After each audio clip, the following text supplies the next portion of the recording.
पूर्वं रामातपोपनादिगमनं हत्वा मृगकाञ्चनं वैदेहीकरणं जटायुमरणं सुग्रीवसम्भाषणं हालीनिग्रहरणं समुद्रधरणं लङ्कापुरीदहनं पश्चात् रावणकुम्भकर्णहननम् एतद्धि रामायणम्।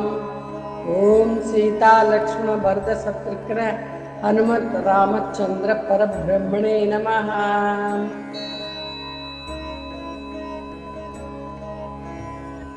पूर्वं रामातपोपनादिगमनं हत्वा मृगकाञ्चनं वैदेहीकरणं जटायुमरणं सुग्रीवसम्भाषणं हालीनिग्रहरणं समुद्रधरणं लङ्कापुरीदहनं पश्चात् रावणकुम्भकर्णहननम् एतद्धि रामायणम्।